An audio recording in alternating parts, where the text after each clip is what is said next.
wasallam. Saudara-saudara yang dimuliakan oleh Allah Subhanahu wa taala, kalau kita ingin berbicara berapa banyak dalil yang mengungkapkan para sahabat mencintai Nabi Muhammad, kalau kita ingin berbicara berapa banyak ayat yang menunjukkan keagungan Sayyidina wa Maulana Muhammad, kalau kita ingin membedah, kalau kita ingin menguraikan isi kandungan Al-Quran dari awal sampai akhir, ada pujian Allah kepada Nabi Muhammad. Kalau Allah menyuruh kita bertakwa, manusia yang paling bertakwa adalah Nabi Muhammad. Kalau kita menyuruh, Allah menyuruh kita untuk menjadi orang yang sabar, manusia yang paling sabar adalah Nabi Muhammad. Kalau Allah menyuruh kita untuk menjadi orang yang paling kasih sayang kepada sesama, yang paling kasih sayang kepada sesama adalah Nabi Muhammad. Sehingganya Allah mengatakan dalam Al-Quran, qad ja'akum minallahi nurun wa kitabun mubin, sungguh telah datang kepadamu cahaya dan Al-Quran yang penuh dengan penjelasan. Siapa makna cahaya dalam ayat tersebut? Para ulama ahli tafsir mengatakan bahwa cahaya itu tiada lain adalah baginda Nabi besar Muhammad sallallahu alaihi wasallam. Saudara-saudara, jangan takut dengan hujan. Hujan tidak akan memberikan mudarat kalau engkau ikhlas datang karena Nabi Muhammad. Hujan adalah rahmat dari Allah, karena pada malam hari ini kita memperingati maulidnya Nabi Muhammad. Setiap air hujan yang turun menetes mengenai tubuh Anda, maka air itu akan menjadi saksi bahwa Anda pernah bergembira atas lahirnya Nabi Muhammad. Allahumma salli ala Muhammad, Allahumma salli ala Muhammad, Allahumma salli ala Muhammad, sallu alaihi. Saudara-saudara, kalau tadi kita mendengarkan orang yang ahli maksiat diampuni dosanya, dimasukkan ke dalam sorga, berpakaian sutra karena bergembira atas lahirnya Nabi Muhammad, fa insyaallah dengan izin Allah, Anda yang datang pada malam hari ini, Anda akan dicatat sebagai orang yang akan masuk ke dalam surganya Allah, akan masuk ke dalam surganya Allah bersama Nabi Muhammad, bersama Nabi Muhammad, bersama Nabi Muhammad. Surga tidak indah kalau di dalamnya tidak ada Nabi Muhammad. Surga tidak menawan kalau di dalamnya tidak ada Nabi Muhammad. Karena itu Habib Ali Al-Habsyi mengatakan, fi jannatin ma syagani min wasfiha illa likaunil hibbi fiha khayyamah. Bukan karena keindahan sorga yang membuat aku tertarik ingin masuk ke dalamnya, tapi menjadi indah kalau ada kekasihku Muhammad di dalamnya. Para ulama dan aulia tidak sabar ingin berjumpa, ingin wafat, ingin mati. Kenapa? Karena mereka telah dijanjikan akan berjumpa dengan Nabi Muhammad. Beda dengan kita, Bu, Pak. Kalau kita pengen hidup lama di dunia, kenapa? Pengen cari harta, pengen cari uang, pengen cari tahta. Berbeda dengan ulama. Ulama pengen cepat mati, ulama pengen cepat wafat. Kenapa? Pengen berjumpa Nabi Muhammad, pengen berjumpa Nabi Muhammad. Karena itu saudara-saudara, kita datang untuk menanamkan cinta kita kepada Nabi Yuna Muhammad. Bagaimana cara kita membuktikan syukur?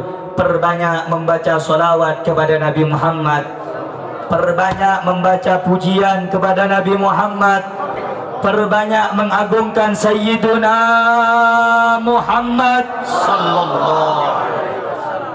Saudara-saudara, orang yang sempurna imannya, mereka orang yang merasa gembira dengan datangnya Nabi Muhammad. Kalau ada orang yang mengatakan ada ustadz yang mengharamkan maulid, ada ustadz yang melarang datang maulid, imannya belum sempurna. Sebab Imam Junaid Al-Baghdadi rahimahullah mengatakan, man hadara maulidar rasul wa addama qadrahu faqad faza bil iman. Siapa orang yang menghadiri acara maulid dan mengagungkan kemuliaan Nabi Muhammad, mengagungkan kedudukan Nabi Muhammad, maka dia telah sukses dalam keimanannya. Siapa saja, mau orang tani, mau orang kampung, kalau dia bergembira atas lahirnya Nabi Muhammad, dia orang yang beriman dengan iman yang sempurna. Sebaliknya, kalau ada orang yang mengaku ustadz, faham kitab, faham Al-Quran, tetapi dia melarang dan mengharamkan maulid, maka dia termasuk orang yang keimanannya belum sempurna, saudara-saudara. Oleh karena itu, Bu, Pak, Anda datang, niatkan niat yang baik untuk bergembira atas lahirnya Nabi Muhammad sallallahu alaihi wasallam, untuk mengagungkan lahirnya Nabi Muhammad sallallahu alaihi wasallam. Bahkan dalam riwayat, jika ada satu rumah yang dibacakan maulid, 40 rumah sebelah kanan, 40 rumah sebelah kiri, 40 rumah ke depan, 40 rumah ke belakang akan dijaga daripada azab dan siksa Allah Subhanahu wa taala. Makanya kalau di acara malam hari ini ada maulid, insyaallah kampung ini akan dijaga oleh Allah. Kampung ini akan dimakmurkan oleh Allah. Kampung ini akan disejahterakan oleh Allah. Sebab Nabi Muhammad sallallahu alaihi wasallam.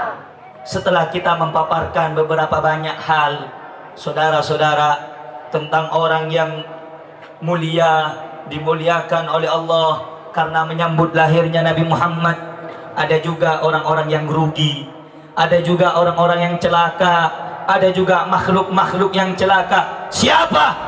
Saudara-saudara, semua makhluk bergembira atas lahirnya Nabi Muhammad, kecuali ada satu makhluk. Siapa? Iblis, saudara-saudara. Iblis tidak suka dengan lahirnya Nabi Muhammad. Iblis tidak suka dengan Rasulullah sallallahu alaihi wasallam. Ketika Rasulullah bertemu dengan iblis, Rasulullah bertanya, "Wahai iblis, siapa makhluk yang paling engkau benci?" Iblis menjawab, "Anta ya Muhammad, kamu makhluk yang paling aku benci. Setelah saya siapa? Anak cucumu adalah manusia yang paling aku benci setelah engkau, wahai Muhammad." Makanya saudara-saudara, kalau ada yang tidak suka maulid, kalau ada yang tidak suka Nabi, kalau ada yang tidak suka dengan habaib, maka tidak ubahnya dengan iblis, saudara-saudara. Walaupun orangnya pakai sorban, saudara-saudara, walaupun orangnya pakai baju koko, saudara-saudara, bajunya bagus, sorbannya bagus, sunnah Nabi, otaknya iblis, saudara-saudara. Oleh karena itu, besok-besok kalau kamu ngelihat di sosial media yang mengharamkan maulid, kamu pikirkan, mungkin pikirannya dipengaruhi iblis, saudara-saudara. Mungkin pikirannya dipenuhi iblis, saudara-saudara. Sebab burung saja bergembira, masa kita manusia yang punya akal tidak bergembira atas lahirnya Nabi Muhammad sallallahu alaihi wasallam. Karena itu, saudara-saudara, ada satu syair indah yang pengen saya sampaikan pada malam yang mulia ini. Betapa agungnya kita punya Nabi, betapa mulianya kita punya Nabi Sayyiduna wa Maulana Muhammad. Ada seorang sahabat namanya Hassan ibn Thabit radhiyallahu ta'ala anhu, penyairnya Nabi Muhammad. Beliau mengatakan, "Agharru alaihi linnubuwati khatamun minallahi mashhudun yaluhu wa yushhadu." Stempel kenabian dari Allah bercahaya di punggungnya Nabi Muhammad. Tampak dengan jelas kilauan cahaya daripada stempel itu. Adhammu ilahu isman nabiyyi ila ismihi idza qala fil khamsi muadzinu ashhadu. Allah saking cintanya dengan Nabi Muhammad, mengabungkan, mengumpulkan namanya dengan namanya Nabi Muhammad. Setiap kali kita ingin sholat 5 waktu, muadzin senantiasa mengumandangkan asyhadu an la ilaha wa asyhadu anna Muhammadan. Allah sandingkan nama Allah dan namanya Nabi Muhammad. Tidak cukup sampai di situ syairnya, saudara-saudara. Wa syaqqa lahu min ismihi liyujillahu fadul arsy mahmudun wa anta Muhammadun. Dengan memuliakan Nabi Muhammad, dengan mengagungkan namanya Nabi Muhammad, Allah ambilkan dari nama Allah untuk Nabi Muhammad. Allah punya nama 99 yang kita kenal dengan nama Asmaul. Nama Allah mulia, agung. Betul? Pantas tidak manusia pakai nama Allah? Kita pantas tidak pakai nama Allah? Kita pantas tidak minjem nama Allah? Tidak pantas, karena kita manusia hina dan penuh dengan dosa. Tetapi dalam banyak ayat Al-Quran, Allah pinjamkan nama Allah untuk Nabi Muhammad. Laqad ja'akum rasulun min anfusikum azizun. Nama siapa Aziz? Nama Allah. Allah pinjamkan untuk Nabi Muhammad. Azizun alaihi ma anittum harisun. Nama siapa Haris? Nama siapa Haris? Nama Allah. Allah pinjamkan untuk Nabi. Harisun alaikum bil mu'minin raufun rahim. Nama siapa Rauf Rahim? Nama siapa Rauf Rahim? Sifat siapa Rauf Rahim? Allah pinjamkan untuk siapa? Allah pinjamkan untuk siapa? Allah pinjamkan untuk siapa? Kenapa Allah pinjamkan namanya yang mulia kepada Nabi Muhammad? Agar kita ini tahu, Bu, Pak, agar kita ini sadar bahwa Nabi Muhammad manusia yang paling mulia di alam jagat raya, yang dipinjamkan namanya oleh Allah. Allahumma salli ala Muhammad.